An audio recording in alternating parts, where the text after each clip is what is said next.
Well, we're marching through tonight. Big D flying solo at the moment. As I said, Tracy is flat a chat with some production work and something very special for next week that she's working on now. So hopefully I'll be able to have a chat with her and find out what she's doing out there. But she's in the production studio and she's busier than a one-arm paper hanger with an itchy nose. But we will continue on. Next guest coming up is Billy Bridge. He's got a brand new single out called If I Get to the Rainbow. And I thought we might find out not just what he's going to do when he gets to the rainbow, but what's all behind it. He joins us now. Thanks for joining us, Billy. You've got something to do in mind when you get to that rainbow, hey? Yeah, I don't know that you ever find the end, though, Darren, but we'll keep looking. It's a place of hope.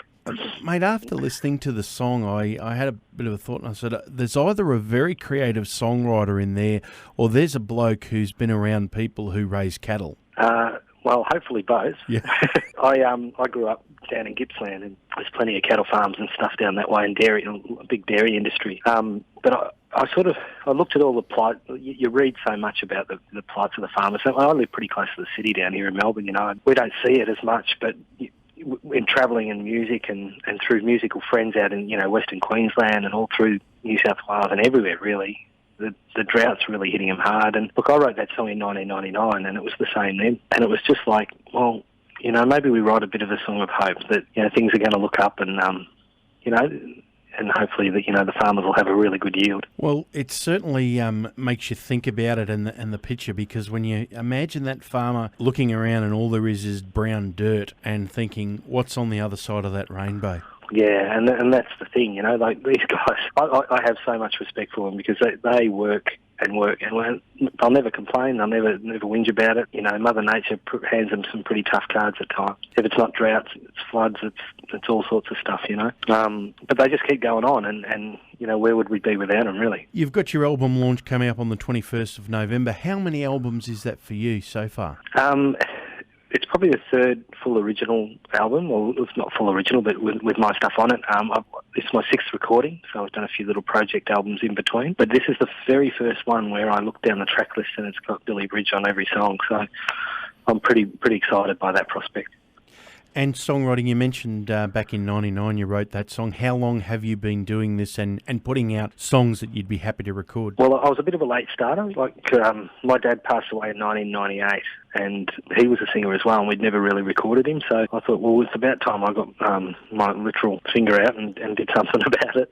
So I went around and did about a year of the Talent Quest and Nick Starmaker and the Gympie Muster Search, a few others, and then the Country Music College, where I met some really good people. And I put my first album out in 2003, and that had a pretty good success back then. It had a song called Mally Dust on it, which ended up getting me a New Talent Golden Guitar final spot in 2004. So I've sort of been going ever since and doing bits and pieces, but it has been 7 years since I last released an album. So while it doesn't feel like 7 years because the time's flown, but it's been a while. As the public says, if you don't put out an album every year, you've retired. Well, yeah, I never stopped playing. I've been playing live and doing stuff and never stopped writing. So eventually when I wrote a catalogue of songs, and there's more songs written than there are on this album, but we thought we had 12 pretty good ones to stick on this album. So, it was about time to head into the studio. And are you working with other people with songwriting? Have you got a focus that you'd like to write with someone? I'm always happy to write. My strength's words, but I'm always looking for opportunities to write. Some of the songs on this album I've co-written, so with my partner Rebecca Lee Nye, and a guy called Frank McHugh, who we wrote tune together that he brought to me, and it's always fun to collaborate. We've been collaborating for Rebecca's new album too, which she's in the studio at the moment recording, so it's all exciting times.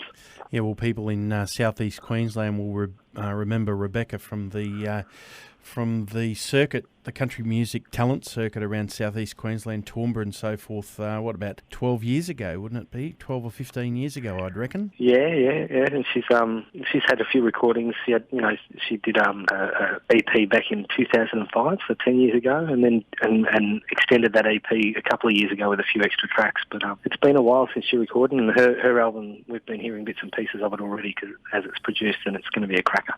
Well, we're looking forward to it. Well, the album launches on the 21st of November. November. Now, it's going to be at the Werribee Masters Football Club. That's down in Wyndham Vale in Melbourne. That's right, yeah. All right. Yeah. Now, special guest Anthony Taylor, and of course you mentioned Rebecca Lee Nye. The 21st of November. No tickets at the door, all pre-sales. If you want to do that, you can jump on to billybridge.com or visit the Facebook page, I imagine, and get in touch with you. Most definitely, mate. And looking forward. It's not a huge venue, so if people want to get tickets to that, they need to get in quick. Get in nice and early, folks. You've heard it here. We're going to go out with the brand new single, If I Get to the Rainbow. Here's Billy Bridge. Thanks for your time, mate. Look forward to catching up again soon. No worries, mate. Thank you.